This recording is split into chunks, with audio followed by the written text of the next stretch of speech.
নমস্কার বন্ধুরা, কৃষ্ণা স্বাদের রান্নাঘরে সবাইকে স্বাগত জানিয়ে আজকে আমি রেসিপিটা শুরু করছি। এই বৃষ্টির দিনে আমাদের একটু তেলে ভাজা খেতে খুব ইচ্ছে হয়, তাই আমি এই ফিশ কাটলেট আজকে সন্ধ্যাবেলার জন্য বানাচ্ছি। দেখো, মাছগুলোকে আমি ধুয়ে রেখেছি। এবারে এই মাছগুলোকে আমি সেদ্ধ করে নেব। 3 টুকরো কাতলা মাছের পিস। এবার আমি এটাকে সেদ্ধ করে নেব। এর মধ্যে আমি একটু রসুন থেতো করে দিয়ে দিয়েছি, দিয়ে এটা সেদ্ধ হোক, তারপর পরের স্টেপ তোমাদেরকে আমি দেখাচ্ছি। এই যে মাছগুলো আমি ভালো করে সেদ্ধ করে কাটা বেছে রেখেছি। কাটা বাছাটা তোমাদের সামনে দেখালাম না, আমি এইভাবে বেছে তারপরে একটু চটকে রেখে দিয়েছি। এবার আমি এই স্টাফিংটা তৈরি করব। কড়াইতে তেল গরম করতে দিয়ে দিয়েছি, সাদা তেল। এবার আমি এই তেলের ওপরে দুটো তেজপাতা আর কালো জিরে ফোড়ন দিলাম। ফোড়নটা একটু ভেজে নিয়ে তারপর আমি এই পেঁয়াজ কুচি দিয়ে দিচ্ছি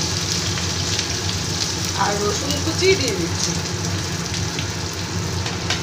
পেঁয়াজ রসুনটা একটু ভালো করে ভেজে নেব।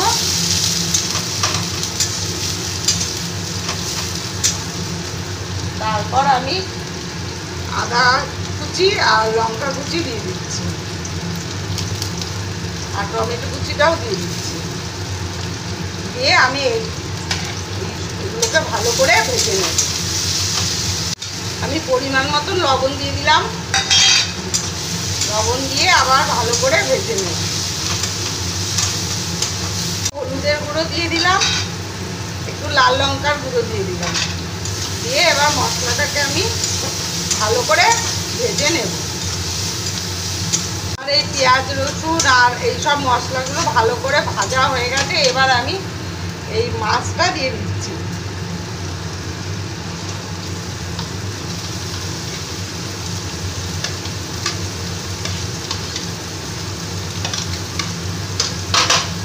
মাছটা দিয়ে আমি ভালো করে এবার ভেজে নেব।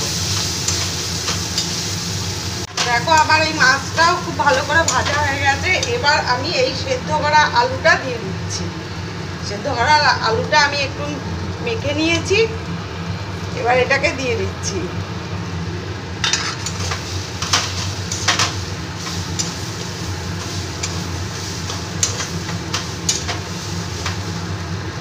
এবার আমি এই যে একটু চাট মশলা আর আমচুর পাউডার দিয়ে দিচ্ছি আর গরম মশলার গুঁড়ো দিয়ে দিলাম।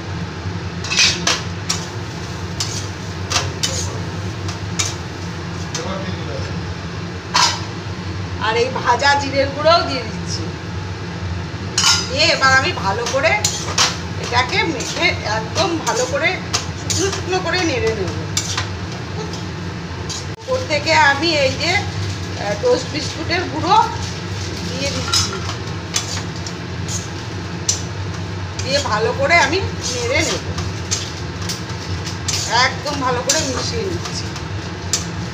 আমি ওপর থেকে একটু চিনি দিয়ে দিচ্ছি, দিয়ে ভালো করে আবার নেড়ে নেব।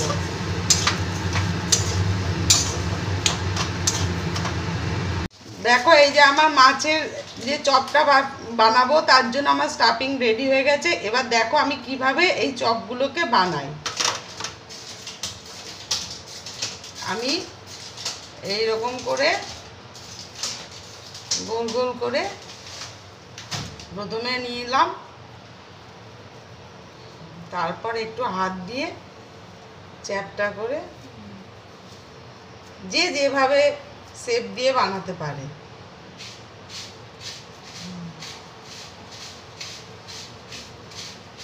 আমি যে গোল শেপ দিলাম একটা।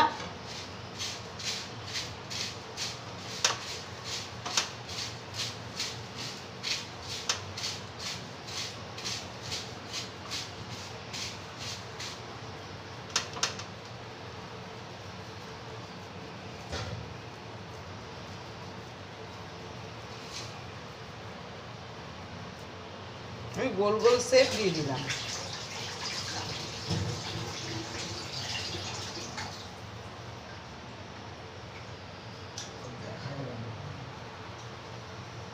দেখো আমি এইভাবে সব ফিশ কাটলেটগুলো বানিয়ে নিয়েছি। এবার পরের স্টেপ দেখো আমি কি করি।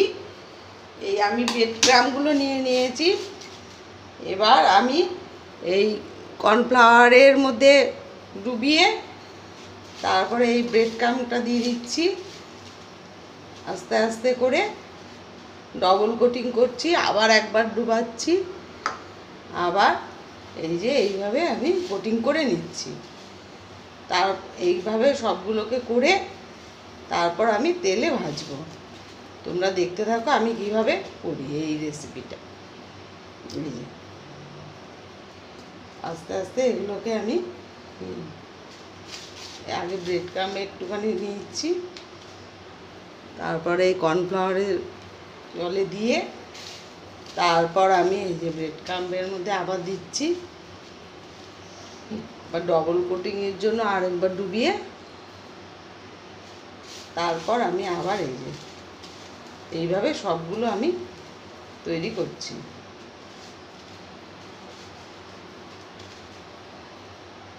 আমার সব কাটলেটগুলো তৈরি হয়ে গেছে। এবার আমি কড়াইতে তেল দিয়ে দিয়েছি গরম করতে। আস্তে আস্তে আমি এগুলোকে ভেজে নেব।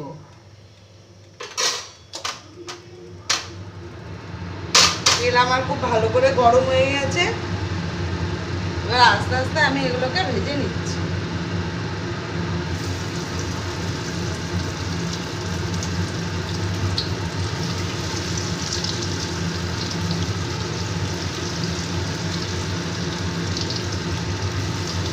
গ্যাসের ফ্লেমটাকে একদম কমিয়ে দিয়েছি, দিয়ে তারপরে আমি এগুলোকে আস্তে আস্তে করে ভেজে নিচ্ছি। আমার ফিশ কাটলেট রেডি হয়ে গেছে। এইভাবে তোমরা একবার করে দেখবে। রেসিপিটা যদি তোমাদের ভালো লেগে থাকে লাইক কমেন্ট ও শেয়ার করে দিও, আর সাবস্ক্রাইব করে দিও চ্যানেলটিকে। সন্ধেবেলায় এইরকম একটু নাস্তা খেতে আমাদের খুবই ভালো লাগে, সাথে টমেটো সস আর পেঁয়াজ দিয়ে একটু কাসুন্দি হলে আরও ভালো হতো। হ্যাঁ, তোমরা এইভাবে করে খেয়ে দেখবে।